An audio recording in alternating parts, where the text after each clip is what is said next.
Olá, pessoal, tudo bem? Que Deus abençoe. Bom dia, boa tarde, boa noite, dependendo do horário em que você estiver assistindo esta aula. Sejam muito bem-vindos à aula de número 3 sobre a legislação orgânica para o seu concurso público.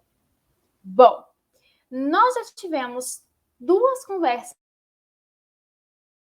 até então, e esta é a nossa terceira conversa, a nossa terceira aula, em que daremos continuidade, sendo que esta aula é a penúltima em que nós trataremos sobre a legislação orgânica.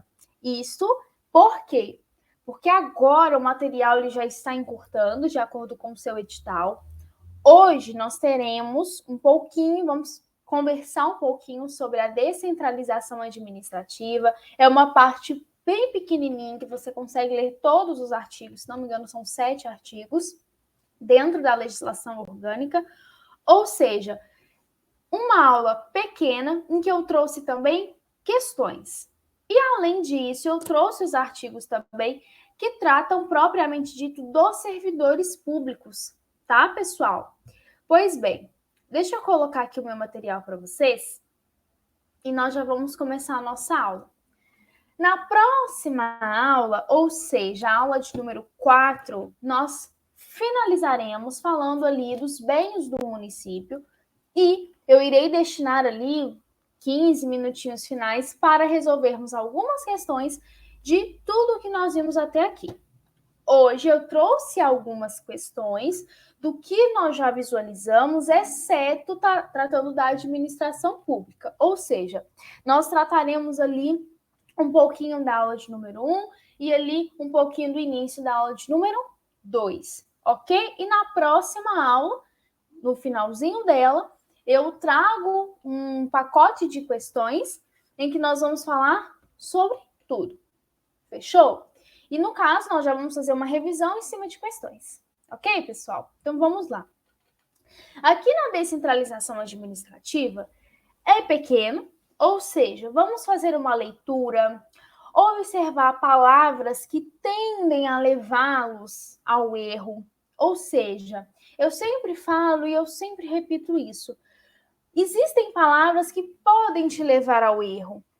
Que às vezes você pode ler e falar, poxa, fiquei em dúvida, eu sei que o artigo ou que o inciso, ele está certo, tem isso aqui na legislação, porém eu estou em dúvida por conta disso daqui, por conta dessa palavra, poxa, por conta desse número aqui. Então é isso que nós vamos fazer nesta aula e também, então, obviamente, na próxima aula.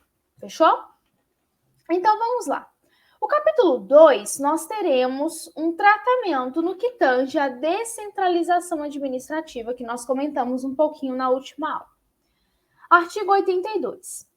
O município objetivando, olha que palavrinha importante. O que é objetivando? É o objetivo do município com esta descentralização administrativa. Qual é o objetivo do município? É importante que nós venhamos entender que tudo tem os seus objetivos, sejam princípios, sejam fundamentos. Nós tratamos sobre isso lá na nossa primeira aula, na nossa aula de Direito Constitucional. Nós falamos os fundamentos, por exemplo, da República Federativa do Brasil. Quais são os seus fundamentos? Qual é o seu objetivo com aquele fundamento, com aquele princípio? O que eu quero objetivar com aquele direito? Então, isso é muito importante, que você venha entender o que o município quer fazer com aquilo que ele estabeleceu em lei. E isso é importante não só aqui para a sua preparação em prova, mas no seu dia a dia. Você precisa entender o objetivo do seu município. Quando algo é feito, você precisa compreender qual o objetivo com aquele algo que foi feito pelo município, tá? Então, vamos lá. Então, objetivando aproximar a administração dos contribuintes e descentralizar as decisões. Deverá dividir-se territorial e administrativamente em administrações regionais, distritais ou subprefeituras, a serem criadas por iniciativa do Executivo, com aprovação do Legislativo.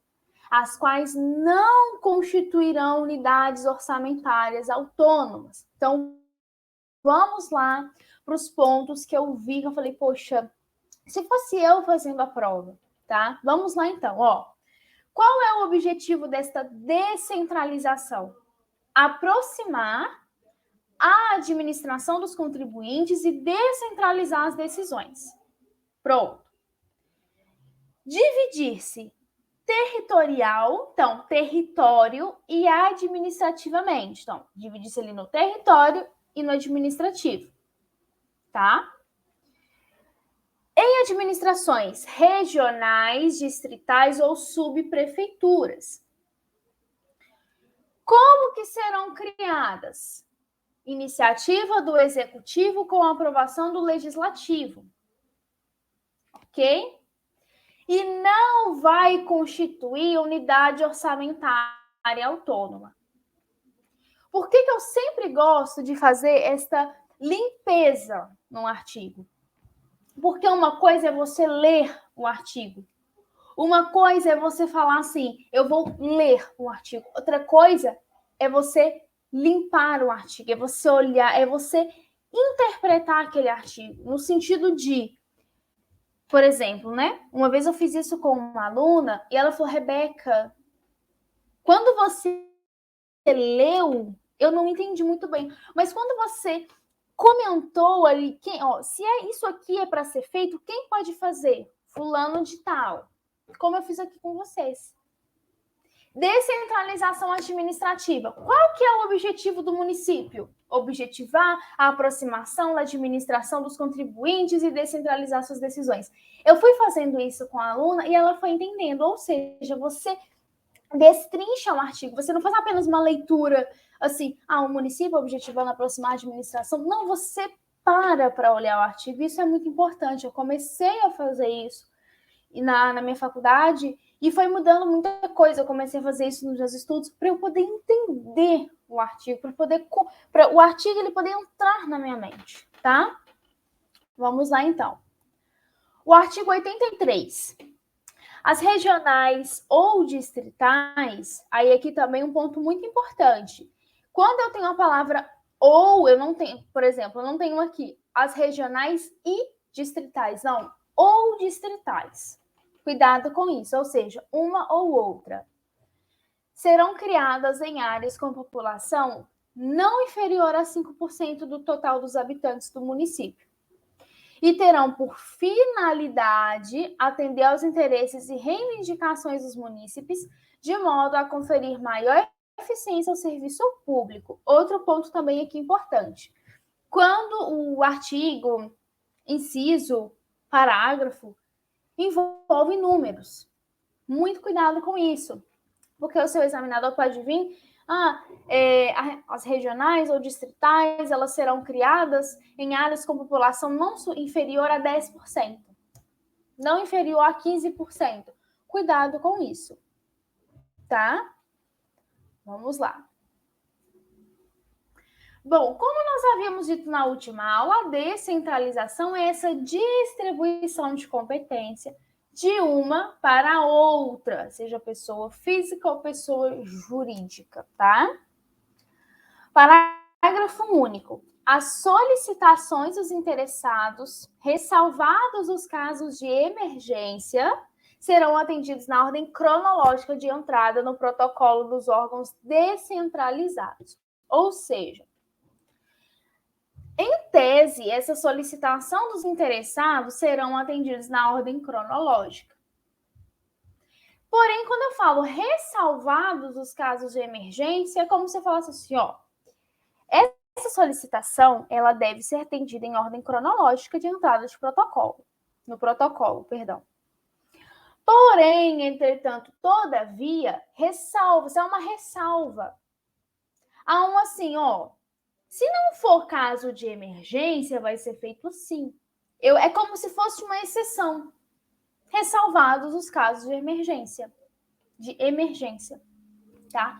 Pode parecer algo que você pode pensar é algo bobo, todo mundo sabe disso. Negativo. Eu conheci uma pessoa que me perguntou. Salvo, ressalvada, ou seja, porque às vezes realmente pode causar dúvida.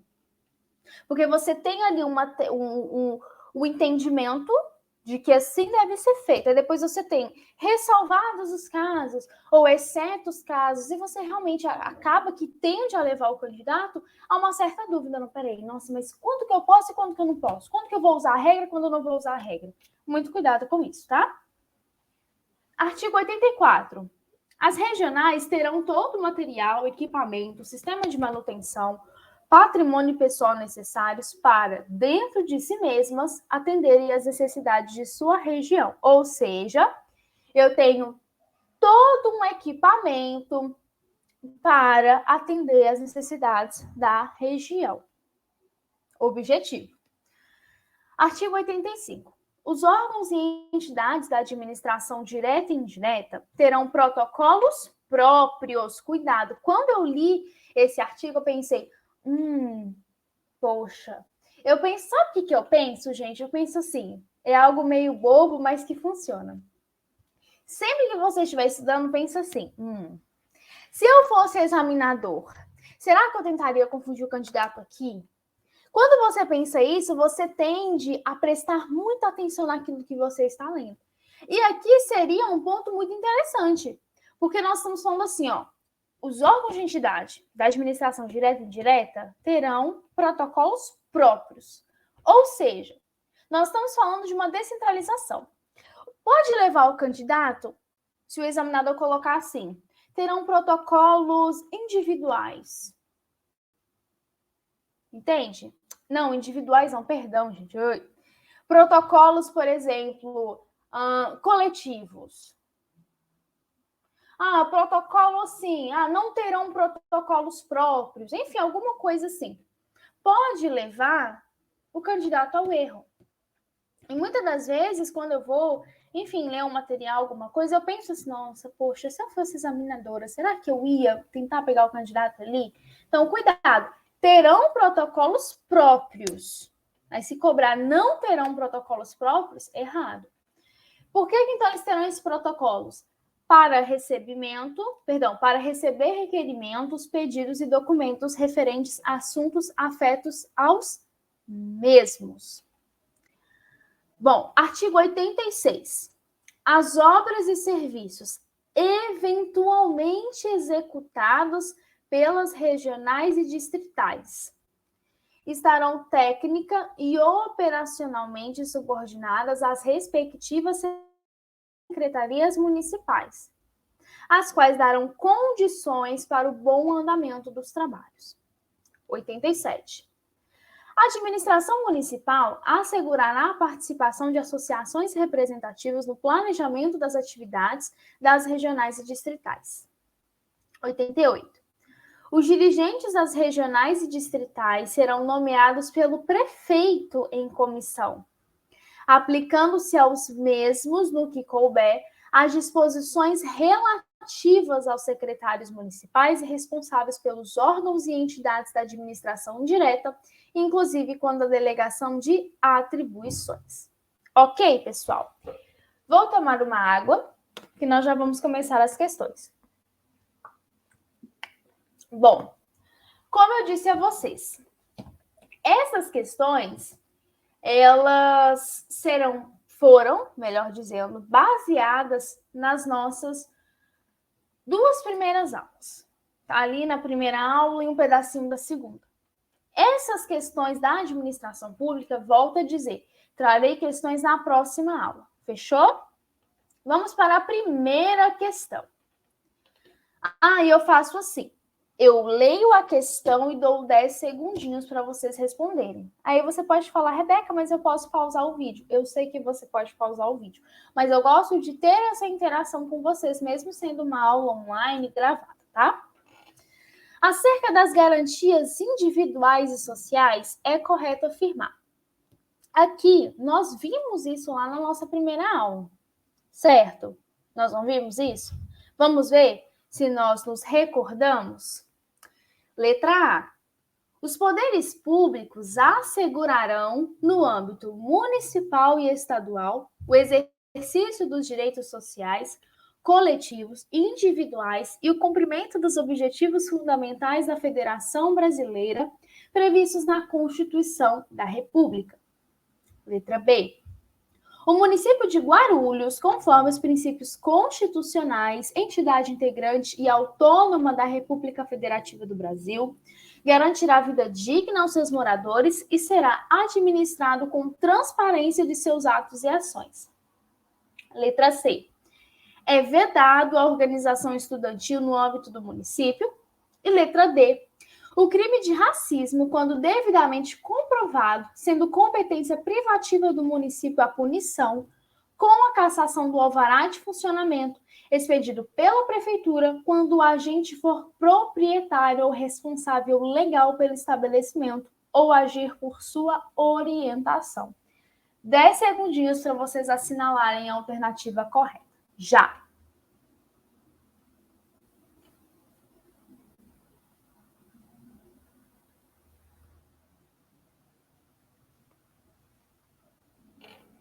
E aí, pessoal? Se fosse na sua prova, qual alternativa você descartaria e qual que você assinalaria como certa? Pessoal, a letra certa é a letra B. Porque quase que eu dou um spoiler da próxima questão. Passei o slide direto. Desculpa, pessoal, eu fico desesperada. Porque eu vou pular o slide. Já aconteceu isso. Se eu pular o slide e pular para a resposta, eu tive que voltar, enfim. Por que não é a letra A? Porque, gente, entenda uma coisa. Isso é muito comum. Eu querer misturar municipal, estadual e união. Município, estados e união. Não, melhor dizer, união, estados e municípios. Cuidado com isso. Cuidado. Nós estamos tratando do município. Quando eu vou ter ali algo que vai envolver diretamente união, estados, é quando tem aquela competência que ela é, digamos assim, de forma plurativa. Não sei se existe essa palavra, né? Enfim, vou usar outra palavra. É que agora eu me esqueci uma palavra que nós usamos bastante. É como se fosse uma competência de todos. Agora me fugiu a palavra da minha mente. Eu uso essa palavra quase todo dia e esqueci. Mas é algo de todo mundo. De todo mundo. Tanto da União, estados e municípios. Tirando isso, os poderes públicos assegurarão no âmbito municipal. Não estou falando do estado. Eu estou falando do município. Entende? Eu estou falando do município. Tá?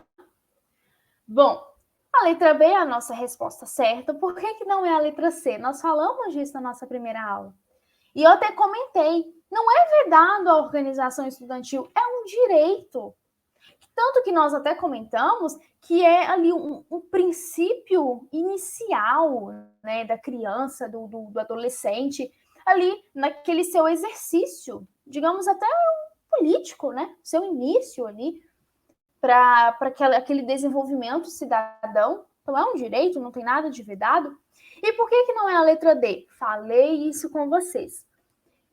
Quando eu falo do crime de racismo, eu tenho que vai ser punido pelo município, né, na forma de cassação de alvará, se caso a pessoa, o agente for um proprietário ou um responsável legal do estabelecimento, porém, esta punição, ela não vai inibir outra punição.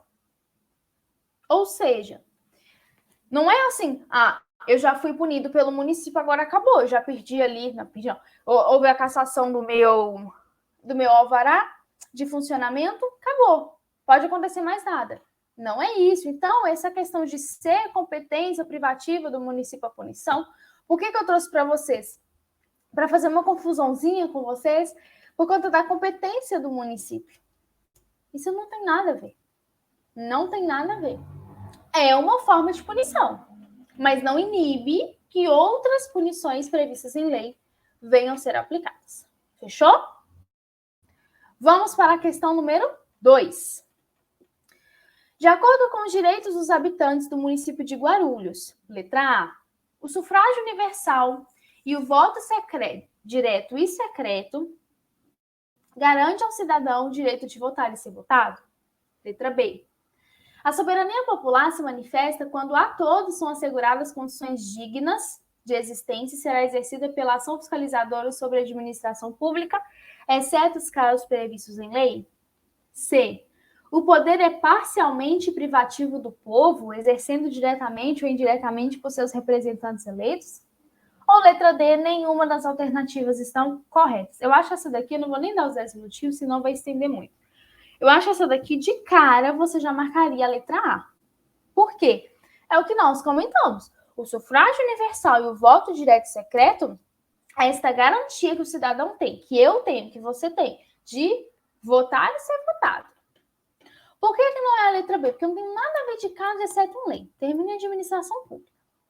Por que eu não tenho parcialmente privativo? Porque o poder é natureza privativa do povo. É assim que está lá na sua legislação. Natureza privativa, tá?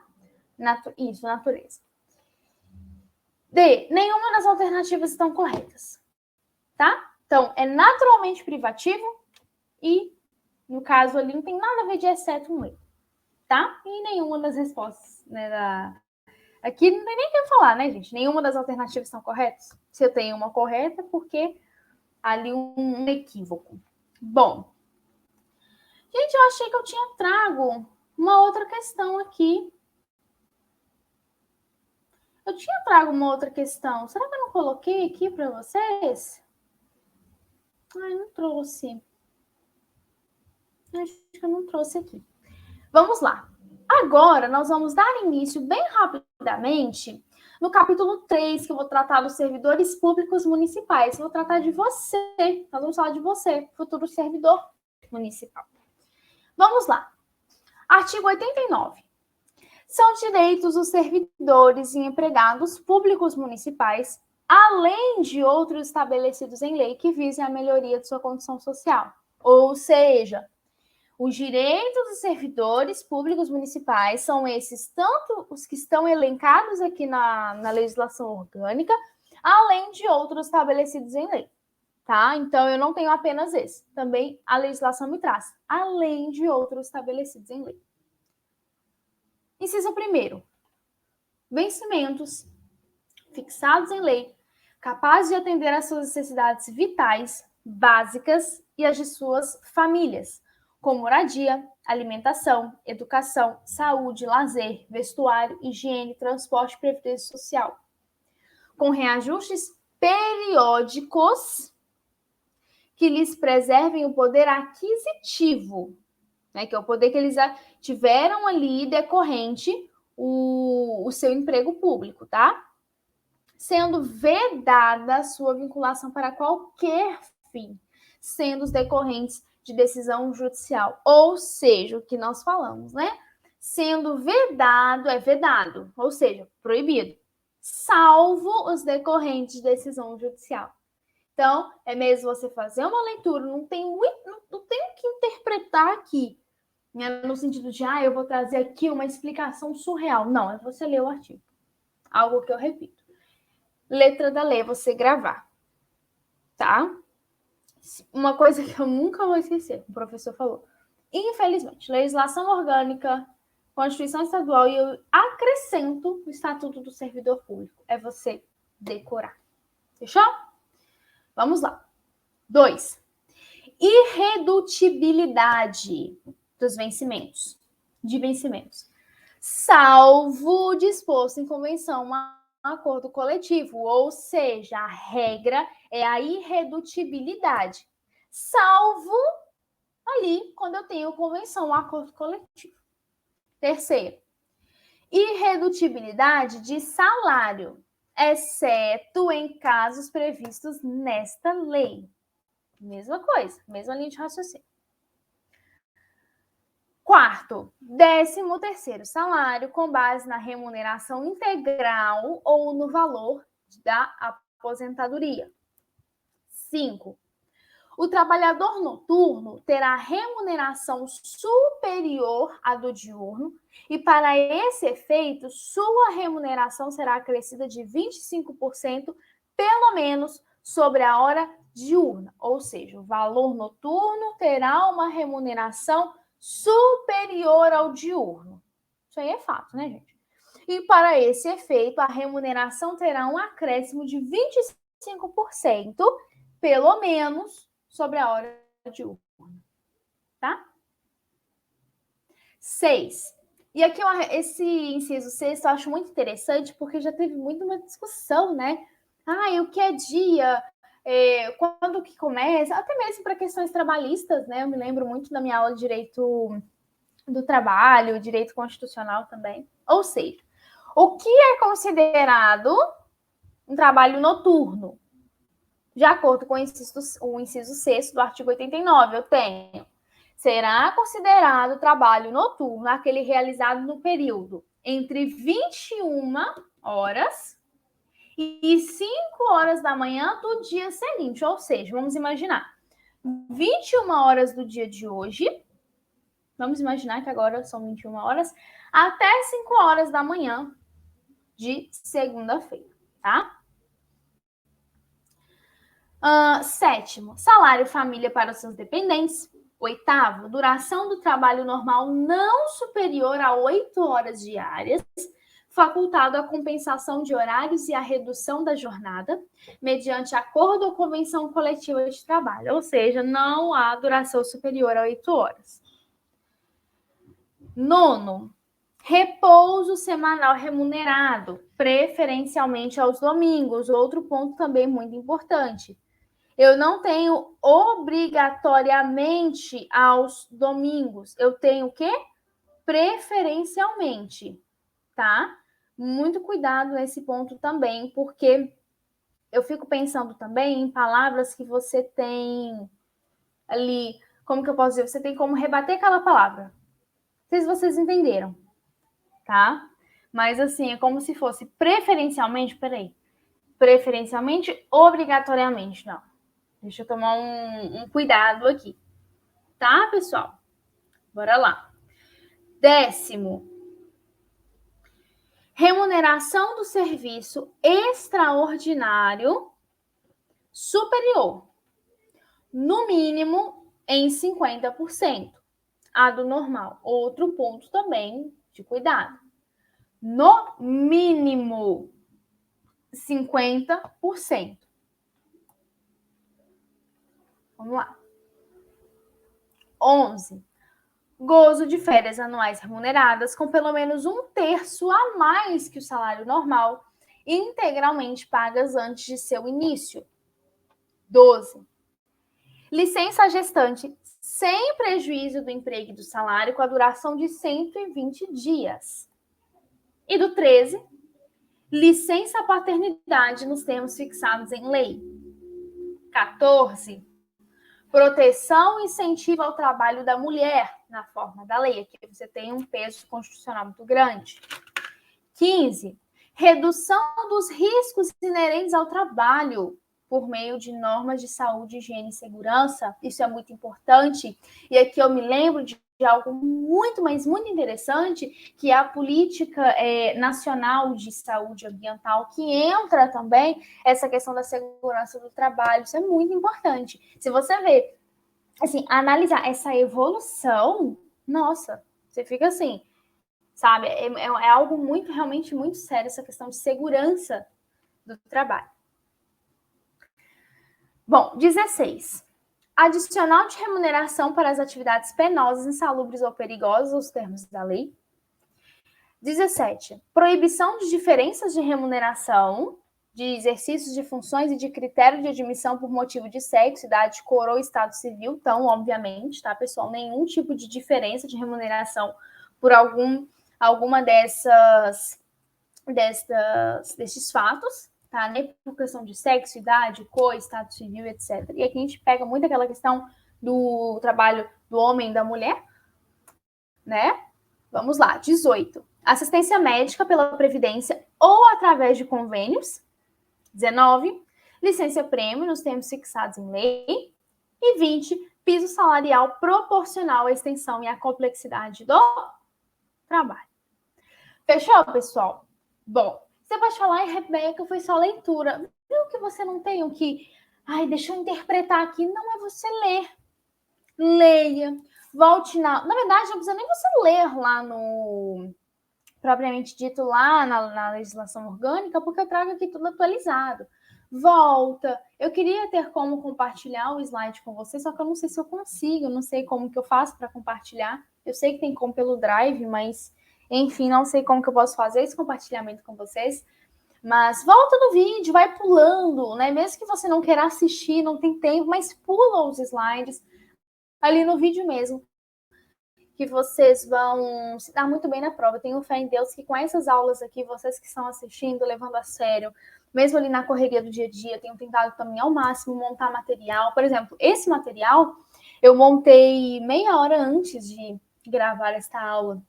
Então, assim, aquele compromisso primeiramente com Deus e com vocês, que eu sei que estão ali esperando pela aula, estão ali, poxa, a professora vai postar, nossa, que bacana, eu quero assistir. Então, acho que isso é o mais importante.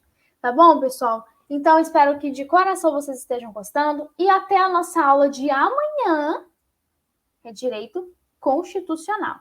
Não se esqueça. Vou postar hoje essa aula de legislação orgânica e amanhã, segunda-feira, dia 26, nós daremos continuidade em Direito Constitucional para o seu concurso público, tá bom? Que Deus abençoe e tenham uma ótima continuidade de estudos.